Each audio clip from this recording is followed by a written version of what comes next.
மாணவர்கள் எவரும் போதைக்கு அடிமையாகாதீர்கள்.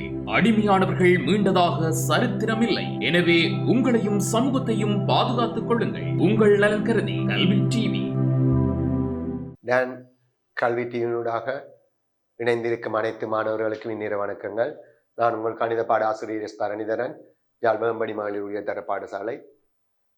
இந்த வகுப்பானது உங்களுக்கு தொடர்ச்சியாக நேரடி லைவ், அதாவது நேரடி ஒளிபரப்பினூடாக நடைபெற இருக்கிறது ஒவ்வொரு வாரமும். இந்த வகுப்பில் நாங்கள் என்ன செய்ய போகிறோம் என்ற பிள்ளைகள்,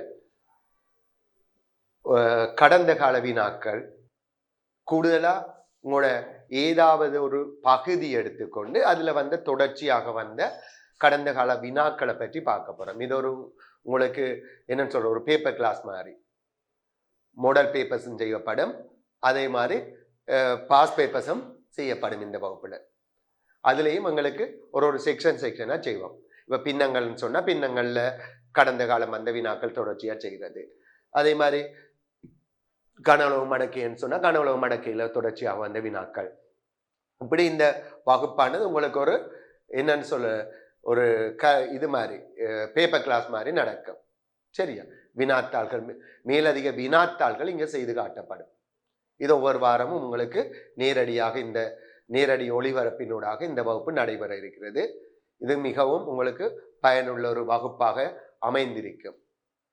ஏன்னு சொன்னால் கணித பாடத்தை பொறுத்த வரைக்கும் எங்களுக்கு மேலதிக வினாக்கள் என்று சொல்றது பாஸ் பேப்பர்ஸை காணும். அவை 2024 கடைசியாக நடைபெற்ற ஆண்டு 2024 வரைக்குமான வினாக்கள், 2016 இருந்து 2024 வரைக்கும் உள்ள பாஸ் பேப்பர்ஸ் கேள்வி செய்தாலே உங்களுக்கு மிகவும் மிகவும் கூடிய பயிற்சியாக இருக்கும், போதுமான பயிற்சியாகவும் அது அமைந்திருக்கும். சரியா? அப்போ ஓலவெல்னு சொல்றது எங்களுக்கு பாஸ் பேப்பர் தழுவிய கடந்த கால வினாக்களை தழுவித்தான் எங்களுக்கு எக்ஸாமுக்கும் வாரது. அந்த வகையில இன்றைய வகுப்புல நாங்க பார்க்க இருக்கிறது பின்னங்கள். அப்ப இப்ப வந்து பின்னங்கள் பிள்ளைகள் முதல் வந்து நாங்க பார்த்த, இப்ப பேப்பர் செய்யக்குள்ள பார்த்தவங்களுக்கு தெரியும், பின்னங்கள் தனியொரு பகுதியாக வாரது. பின்னம் என்ற பின்னம் தான், வேறொரு பகுதியை கொண்டு அதோட சேர்க்கிற இல்லை. ஆனா 2023 ஒரு வினா இப்ப செய்யும் போது பார்த்தா தெரியும், அது வந்து வேலை நாட்களோட தொடர்பட்டிருந்தது. இவ்வருடம் நடைபெற்ற 2024 நடைபெற்ற வினாவை நீங்க பார்த்திருந்தா தெரிஞ்சிருக்கும், அது வந்து வரியோட தொடர்படுத்தி வந்தது. அப்ப இப்ப பரீட்சைகள் எல்லாம் தனியொரு பகுதியா வார இல்லை, வினாக்கள் தனிப்பகுதியா வரல. அதோட ஏதாவது பகுதிகளை, ஒன்றுக்கு மேற்பட்ட பகுதிகள் இதோட சேர்ந்துதானே எங்களுக்கு எக்ஸாமுக்கு வருது. அப்ப எல்லா பகுதிகளும் எங்களுக்கு தெளிவான விளக்கம், போதிய விளக்கத்தோட இந்த பகுதிகள் இருக்க வேண்டும். சரியா? இப்ப இதை எடுத்தோம்னு சொன்ன இந்த வருடம் நடந்த பேப்பர்லையும் தூர நேர வரைவோட பரப்பளவு சேர்ந்து இருந்துச்சு. இது இறை வரியோட வட்டி சேர்ந்து வரலாம், அல்லது வரியோட பங்கு சந்தை சேர்ந்து வரையிலும், பின்னத்தோட வரி சேர்ந்து போன முறை வந்து அதுக்கு முதல் வேலை நாட்கள் சேர்ந்து வந்திருக்குது. அப்ப இதுகள் ஏதாவது 2 பகுதிகள் சேர்ந்த மாதிரி தான் இப்ப வினாக்கள் வருகிறது. அந்த வகையில் நாங்க இப்ப பார்ப்போம் 2023 நடைபெற்ற வினாத்தான், அதுல வந்த பின்னங்கள். அப்ப பின்னங்கள் என்ற பகுதி எங்களுக்கு மிகவும் முக்கியமான ஒன்று.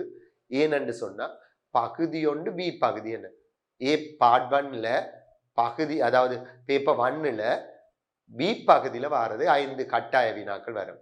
அந்த 5 வினாவில் முதலாவது வினாவே பின்னங்கள் தான். ஒவ்வொரு படம் எங்களுக்கு பின்னங்கள் என்ற வினா வாரது மிகவும் முக்கியமான ஒன்று, இலகுவானதும் புள்ளிகளை பெறக்கூடியது, ஈஸியா பெற்றுக்கொள்ளக்கூடியதுமான ஒரு வினா தான் பின்னங்கள். இந்த பின்னங்கள் என்ற வினாக்கள் நாங்கள் செய்யற பிள்ளை, இதை ஒரு தடவைக்கு 2 தடவை அந்த வினாக்களை நன்றாக என்ன செய்யணும், வாசித்து அதில் உள்ள விடயங்களை விளங்கி எடுத்துக்கொண்டீங்கன்னு சொன்னா இங்க பெரிய சுருக்கமே இல்லை.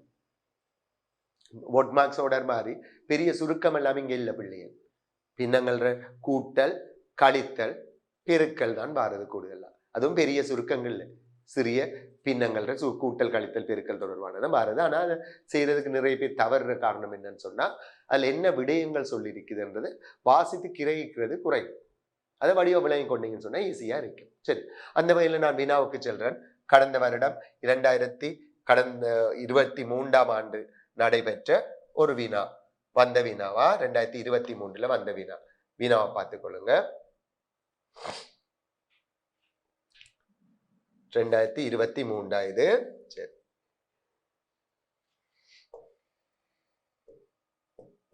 மனிதர்களின் குழு ஒன்றின் பங்கு பற்றுகையுடன் ஒரு மதிலை 3 கட்டங்களாக கட்டுவதற்கு திட்டமிடப்பட்டுள்ளது. 3 கட்டங்களாக ஒரு மதிலை கட்ட போறாங்க.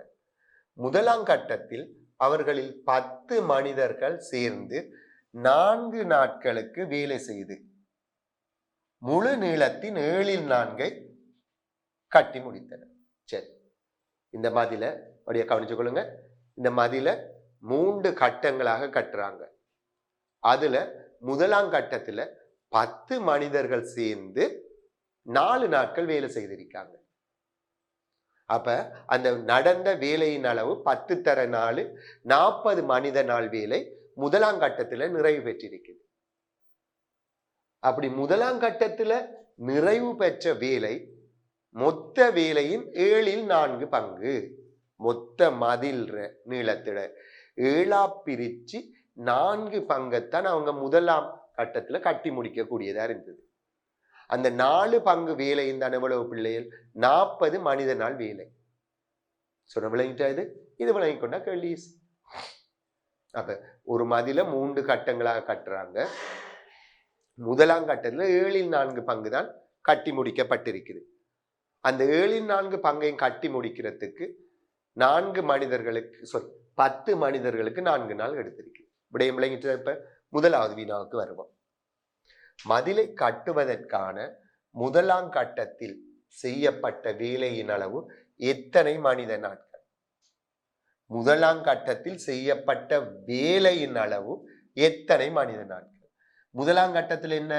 10 மனிதர்கள் 4 நாட்கள் வேலை செய்தவங்க. அப்ப முடிந்த வேலையின் அளவு எவ்வளவு? 10 தர 4 40 மனித நாள் வேலை. 40 மனித நாட்கள். இதுதான் முதலாம் கட்டத்துல நடைபெற்ற வேலையின் அளவு. அதுதான் கேட்டிருக்குது. மதிலை கட்டுவதற்கான முதலாம் கட்டத்தில் செய்யப்பட்ட வேலையின் அளவு மனிதன் தர நாட்கள், மனித நாட்கள். சரி, மதிலின் எஞ்சிய நீளம் முதலாம் கட்டத்துல கட்டி முடிக்கப்பட்டது பிள்ளைகள் 7/4. அப்ப எஞ்சியது எவ்வளவு இருக்கும்? 7/3 இருக்கும். இதுட 3 பிரிச்சு ஒரு பங்கு இரண்டாம் கட்டத்தில் கட்டி முடிக்கப்பட்டது. அந்த அளவானது எந்த அளவு? இரண்டாம் கட்டத்துல கட்டப்பட்ட அளவானது மதிலின் முழு நீளத்தின் என்ன? படியா கவனிங்க. இரண்டாம் கட்டத்தில் எவ்வளவு வேலை முடிந்தது? முதலாம் கட்டம் 7/4 முடிந்தா மீதியா இருக்கிற 7/3 இரண்டாம் கட்டத்துல முடிக்கல. அந்த 7/3 3 பிரித்து ஒரு பங்கு மிகுதி நீளத்தின் 7/3 ஒரு பங்கு.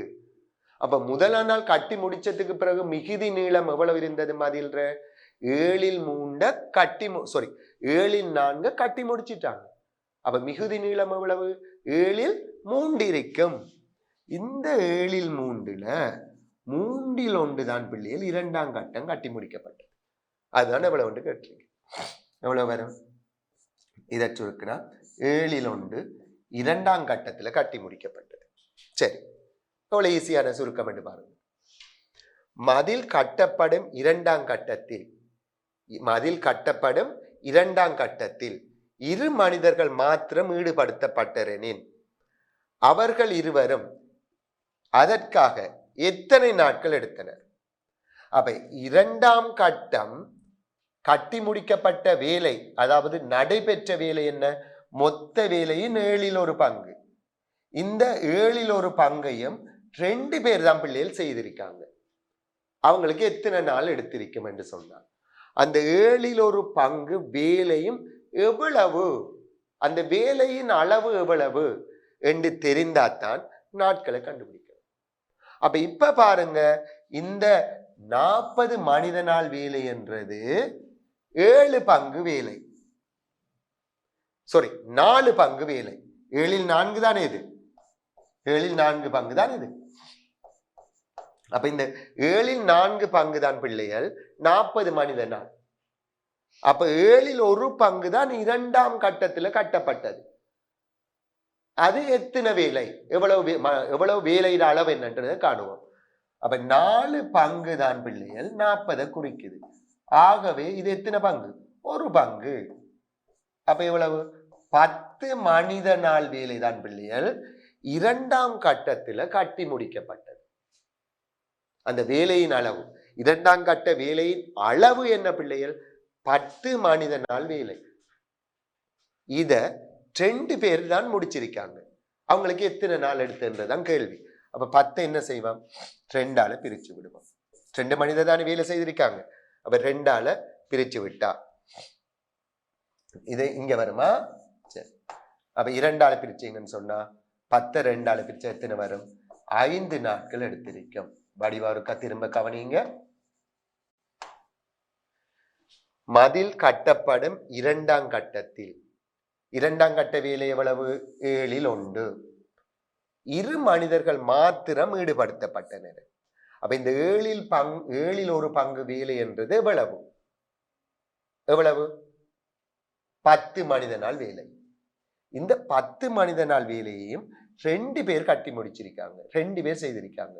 அப்ப அவங்களுக்கு எடுக்கிற நாட்கள் கேட்டா 10 என்ன செய்வீங்க? 2ஆல பிரிச்சு விடுவீங்க. பிரிச்சா 5 நாட்கள். சரி. மதில் கட்டப்படும் 3ஆம் கட்டத்தில் கட்டி முடிப்பதற்கு 200 மீட்டர் நீளம் எஞ்சி இருப்பின் மதிலின் முழு நீளம். அப்ப 200 மீட்டர் நீளத்துக்குரிய என்னத்தை காணணும் பிள்ளைகள்? பின்னத்தை காண வேணும்.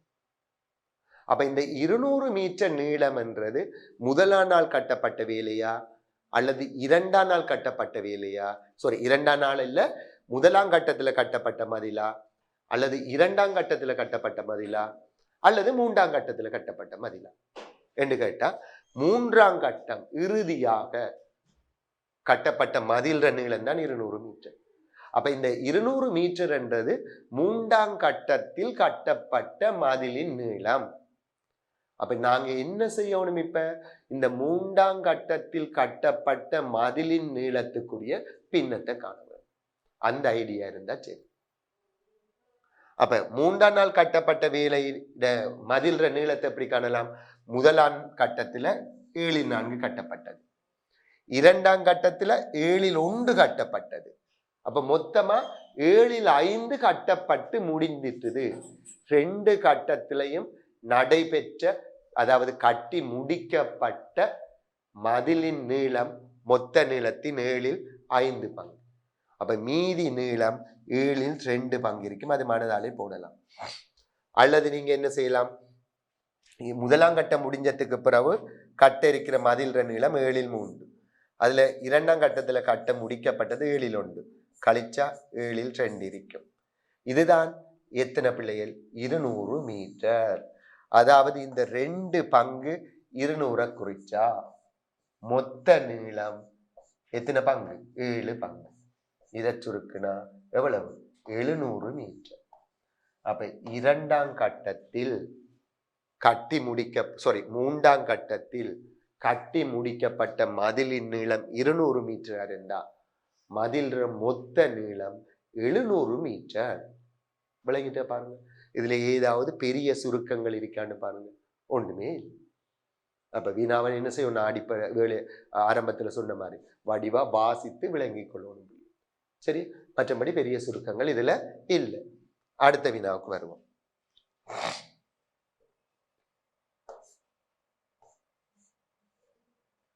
இது 2023 வந்த வினாவா? சரி, 2022 வந்த வினா. வினாவை வாசிக்கிறேன் பாருங்க. ஒரு பாத்திரத்தில் 5/2 பழச்சாறு உள்ளது. 5/2 பழச்சாறு உள்ளது. அப்பாத்திரத்தில் 700 மில்லி நீரை சேர்த்த பின்னர், இதுக்குள்ள 700 கொண்டு திரும்ப இடுறாங்க. இட்ட பின்னர் பாத்திரத்தில் 4/3 நிரம்பியுள்ளது. ஆரம்பத்தில் இருந்தது 5/2, இதுக்குள்ள 700 கொண்டு சேர்த்ததுக்கு பிறகு இப்ப இருக்கிறது 4/3. சேர்த்த நீரின் அளவானது பாத்திரத்தின் கொள்ளளவின் என்ன பின்னம். சேர்க்கிறதுக்கு முதல் இருந்த நீர் 5/2, சேர்த்தத்துக்கு பிறகு இருந்த நீர் 4/3. அப்ப சேர்த்த நீர் எவ்வளவு கேட்டா என்ன செய்யணும்? 4/3 இருந்து 5/2 கழிப்பான். பாருங்க, ரெண்டும் சேர்ந்தது பிறகு 4/3 இருக்குது. சேர்க்கிறதுக்கு முதல் 5/2 இருந்தது. அப்ப சேர்த்தது கேட்டா கழிச்சு விடுவோம். அப்ப இதுட போமசி 20. 20 4 5 முறை 5 15 மைனஸ் 20 5 4 முறை 4 2 8. இதை சுருக்கி விட்டா 7 20. 7 20 7 வரும். சரியா? இதான் என்னது? சேர்த்த நீர், அதாவது 700 மில்லி லிட்டர். இந்த 700 மில்லி லிட்டர் தான் எத்தனை பிள்ளைகள்? 20 சரி, அடுத்த வினா. இப்போது பாத்திரத்தில் இருக்கும் பழச்சாற்று பானத்தில், இப்போது இருக்கிற பழச்சாற்று பானம் எவ்வளவு? 4/3 நிரம்பியுள்ளது. பானத்தில் 5/4 ஆனது விருந்தில் பரிமாறுவதற்காக ஒதுக்கப்படுகின்றது. இந்த 4/3 5/4 ஆனது விருந்தில் பரிமாறுவதற்காக ஒதுக்கப்படுகிறது. இந்த ஒதுக்கப்படும் பானத்தின் அளவானது பாத்திரத்தின் கொள்ளளவின் என்ன பின்னம். அப்ப ஒதுக்கப்படுற பானத்தின் அளவு எப்படி காணலாம் பிள்ளைகள்? வடிவ கவனிக்கணும். இப்போது பாத்திரத்தில் இருக்கும் பழச்சாற்று பானம், பழச்சாறு என்று சொல்றது என்ன? இந்த 4/3. அந்த 4/3 நீரையும் சேர்த்ததுக்கு பிறகு 4/3 தான் இருக்குது. இதுல 5/4 விருந்துல வந்தாக்களுக்கு பரிமாறுறதுக்கு எடுத்துட்டாங்க. இந்த ஒதுக்கப்பட்ட பானத்தின் அளவு தான் கேட்டது. அப்ப 4/3 இதனை கேட்டது 5/4. இதை சுருக்குனா அப்ப விருந்துல பரிமாறுறதுக்கு 5/3 எடுக்கப்பட்டிருக்குது. 4/3 இருந்தது, அதுல 5/3 எடுத்துட்டாங்க. சரி, இப்ப ஒதுக்கப்படும் பானத்தின் அளவானது 6 கண்ணாடி குவளைகளில் சமமாக இடப்படுகின்றது. ஒரு கண்ணாடி குவளையில் இருக்கும் பானத்தின் அளவு. இத என்ன செய்யறாங்க? 6 குவளைகள்ல சமனாக இடுறாங்க என்று சொன்னா, ஒரு குவளையில் இடப்பட்ட பானத்தின் அளவு. அப்ப நாங்க மொத்த அளவை கண்ட பிள்ளைகள் அதுல 5/3 பங்கு தான் என்ன செய்யப்பட்டது? 6 கண்ணாடி குவளையில் இடப்பட்டது. அப்போ ஒரு கண்ணாடி குவளையில ஒதுக்கப்பட்ட பானம் கேட்டா இத 6ஆல என்ன செய்யலாம்? வகுத்து விட்டும் செய்யலாம், அல்லது ஃபர்ஸ்டுக்கு நாங்க மொத்தத்தை கண்டும் செய்யலாம். மொத்தம் எவ்வளவு வரும் பிள்ளைகள்? 7 பங்கு தானே 700. 7 பங்கு 700. ஆகவே மொத்தம் எத்தனை பங்கு? 20. இதை சுருக்குனா 2000 மில்லி லிட்டர் தான் என்னது? மொத்த பானம். இதுல 5/3 தான் என்ன செய்யப்பட்டது? இந்த 6 குவளையிலையும் இடப்பட்டது. அப்ப இதுல 5/3 கேட்டா என்ன செய்வோம்? 5/3 பெருக்குனா 6 குவளையிலையும் இடப்பட்டது வரும். இது 5 சுருக்குற 4, 4 12. 1200 மில்லி லிட்டர் பானம் எத்தனை குவளைகள்ல இடப்பட்டது? 6 குவளைகள்ல இடப்பட்டது. எங்களுக்கு கேள்வி அது இல்லை. ஒரு குவளையில இடப்பட்ட பானத்தின் அளவு. அப்ப என்ன செய்ய போறீங்க? 1200 என்ன செய்ய போறோம்? 6ஆல வகுக்க போறோம். வகுத்தா ஒரு குவளையில 200 மில்லி லிட்டர் பானம் இடப்பட்டிருக்குது. கிளியரா விளங்கிட்டுதான்? இதை இன்னொரு விதமா செய்யறா, இந்த 5/3 பங்குன்றது 6 குவளைகள்லையும் இடப்பட்ட பானம். ஆகவே ஒரு குவளையில இடப்பட்ட பானம் கேட்டா 5/3 6ஆல வகுப்பம். அப்ப 5/3 தர 1/6. இதை சுருக்குனா 10/1. அப்ப மொத்த பானத்துல 10ஆ பிரிச்சு ஒரு பங்கு தான் ஒரு குவளையில இடப்பட்டது. அப்ப மொத்த பானம் எவ்வளவு? 2000 மில்லி லிட்டர். அப்ப ஒரு குவளையில் இடப்பட்டது என்ன செய்வீங்க? 10/1 பெருக்குவீங்க 2000. 2000 10/1 பெருக்குனா பிள்ளைகள் அதுவும் எத்தனை? 200 ml தான். இப்படியும் செய்யலாம், ஒரு முறை என்று இல்லை. எது சரியா இருக்கிறதோ சரியான முறையில் இப்படியும் நீங்க செய்து கொள்ளலாம். சரி, அடுத்த வினாவுக்கு வருவோமே. இப்போது பாத்திரத்தில் எஞ்சியிருக்கும் பழச்சாற்று பானத்தின் அளவை மில்லி லிட்டரில் காண்க. இப்போது எஞ்சி இருக்கிற பானம் அதை எப்படி காணுவோம்? 4/3 இருந்தது பிள்ளைகள், இதுல எவ்வளவு எடுத்துட்டாங்க? 5/3 எடுக்கப்பட்டது. ஆகவே மீதி போமஸ் 20, 5 15, சய 4 12. அப்ப எவ்வளவு?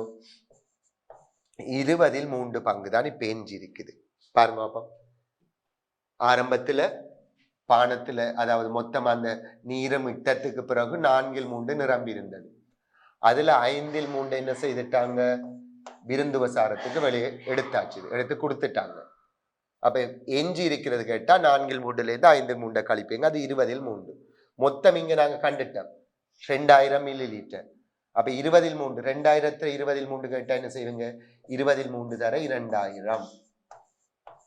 இதை சுருக்குனா சாரி 10 100 100 பேருக்குன்னா 300 மில்லி லிட்டர் பானம் என்ன செய்திருக்கும்? இப்ப எஞ்சி இருக்கும். சொன்ன விளங்கிட்டுதான்?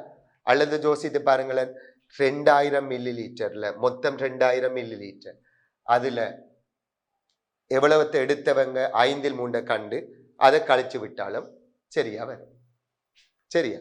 5/3 பங்கு 12 1200 மில்லி லிட்டர் எடுக்கப்பட்டது. அப்ப இப்ப எஞ்சியது கேட்டா என்ன செய்வீங்க? அந்த 4/3 எவ்வளவு இருக்குது? 2000 4/3 2000 தர 4/3.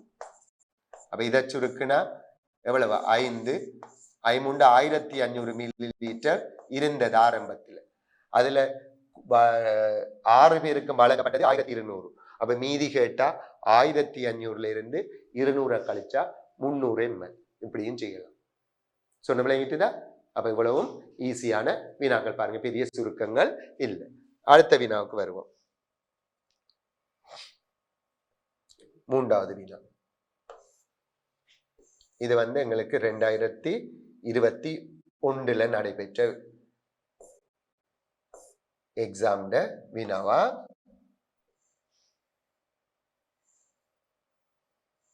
சரி, வினா வாசிக்கிறோம் பாருங்க. ஒரு குறித்த கம்பெனியினால் உற்பத்தி செய்யப்பட்ட ஒரு வகை ஒப்பனை பொருள்களின் ஓர் இருப்பிலிருந்து, ஒரு குறித்த கம்பெனியினால் உற்பத்தி செய்யப்பட்ட ஒரு வகை ஒப்பனை பொருள்களின் ஓர் இருப்பிலிருந்து 2 ஆனவை வர்த்தக நிலையங்களுக்கும் 2 ஆனவை வர்த்தக நிலையங்களுக்கும் 3 ஆனவை ஏற்றுமதிக்கும் ஒதுக்கப்பட்டுள்ளது. ஏற்றுமதிக்கும் ஒதுக்கப்பட்டுள்ளன. வர்த்தக நிலையங்களுக்கும் முதலாவது கேள்வி, ஏற்றுமதிக்கும் ஒதுக்கப்பட்ட அளவானது மொத்த இருப்பின் என்ன பின்னம்? சரி, ஒப்பனை பொருள்கள் அதுல இருந்து 5/3 வர்த்தக நிலையங்களுக்கு ஒதுக்கியிருக்காங்க, 8/3 ஏற்றுமதிக்கு ஒதுக்கப்பட்டிருக்கு. அப்ப 2க்கும் ஒதுக்கியது கேட்டா என்ன செய்வீங்க? 2ஐயும் கூட்டுவீங்க. 5/2 பிளஸ் 8/3. இதை சுருக்குனா போமசி 40. 40 5 8 முறை 8 2 16 பிளஸ் 40 8 5 முறை 5 15 கூட்டினா 31. 40 31. சரி, எஞ்சியிருக்கும் ஒப்பனை பொருள்களின் அளவானது 40 31 2க்கும் ஒதுக்கப்பட்டது. அப்ப எஞ்சியது எவ்வளவு வரும் பிள்ளைகள்? 40 9 இருக்கும் பொருள்களின் அளவில். எஞ்சியிருக்கும் ஒப்பனை பொருள்களின் அளவில், அதாவது எஞ்சிய பொருள் 40 9.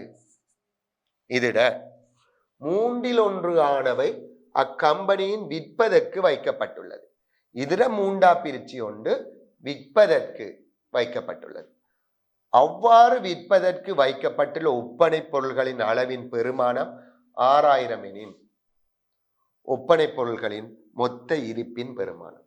சரி, அப்ப நான் சொன்ன மாதிரி வளமையா இப்படி பின்ன கேள்விக்கு ஒரு பெருமானம் தரப்படும். நீங்க என்ன செய்ய வேணும்? அந்த பெருமானத்துக்குரிய பின்னத்தை கண்டுபிடிக்க வேணும். அப்ப இங்க தரப்பட்ட பெருமானம் என்றது 6000 எதுக்காக ஒதுக்கப்பட்டது? ஒப்பனை அதுல வர்த்தக நிலையங்களுக்கா, ஏற்றுமதிக்கா, அல்லது விற்பதற்கா? ரெண்டா விற்பதற்கு.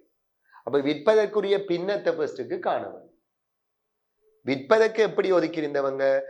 40 31 போனா மீதி 40 9. இது எல்லாத்தையும் அவங்க விற்கல, இதுல 3 1. அப்ப இத 3 1 என்ன செய்வோம்? பெருக்குவோம்.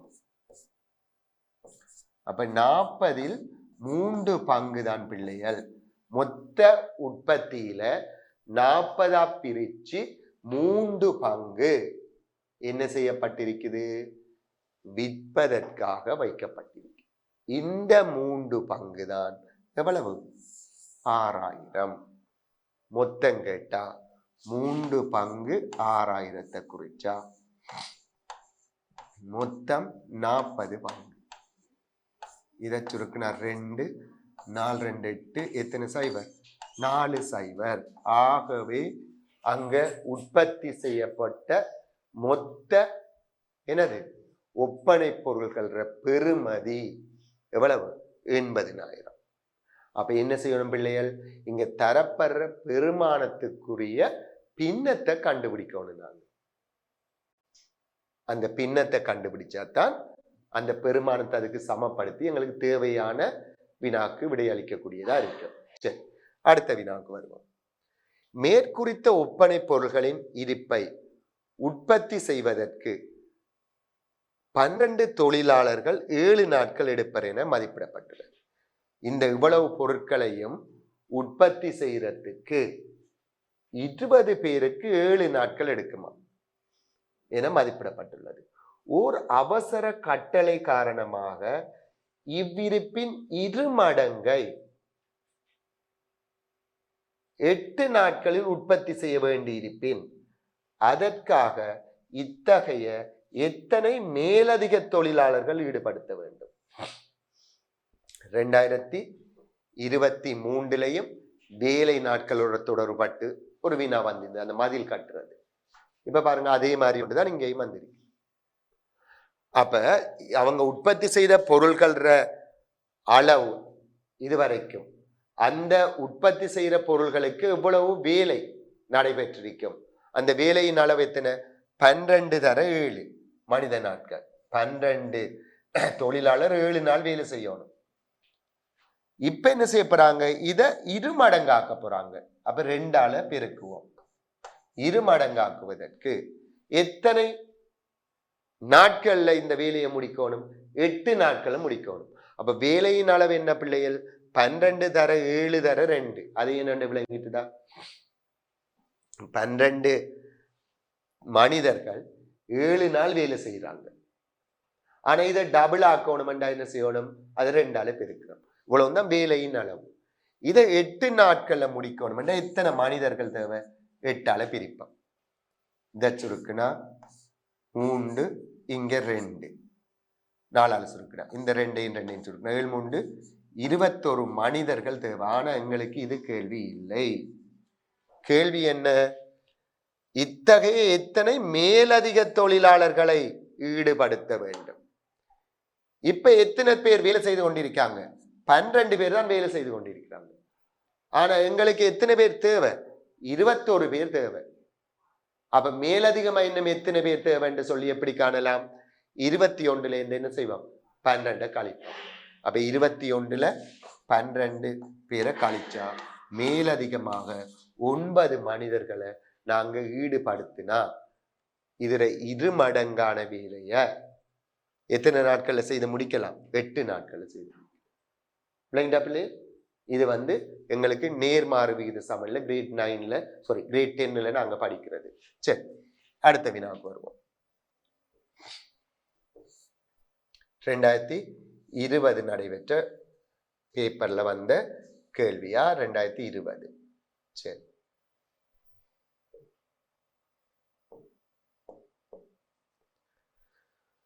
பாருங்க,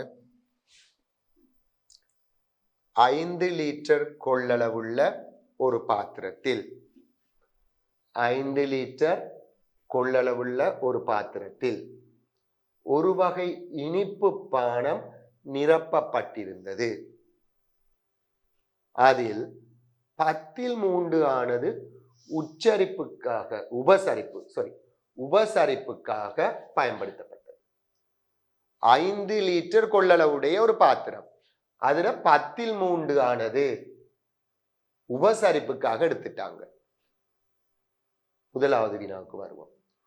உபசரிப்புக்காக ஒரு பகுதியை பயன்படுத்திய பின்னர் எஞ்சி இருந்த இனிப்பு பானத்தின் அளவானது. அப்போ உபசரிப்புக்காக எடுக்கப்பட்ட அளவு எவ்வளவு பிள்ளைகள்? 10 எடுத்ததுக்கு பின்னர் எஞ்சி இருக்கிற இனிப்பு பானத்தின் அளவு, பாத்திரத்தின் கொள்ளளவின் என்ன பின்னர். அப்ப 10 எடுத்தா மீதி எவ்வளவு வரும்? 10 நேரடியா போடுறது. இதுல எந்த ஒரு செய்முறையும் தேவையில்லை. 10 எடுத்தா மீதி 10. இப்ப பாத்திரத்தில் எஞ்சியிருந்த இனிப்பு பானத்தின்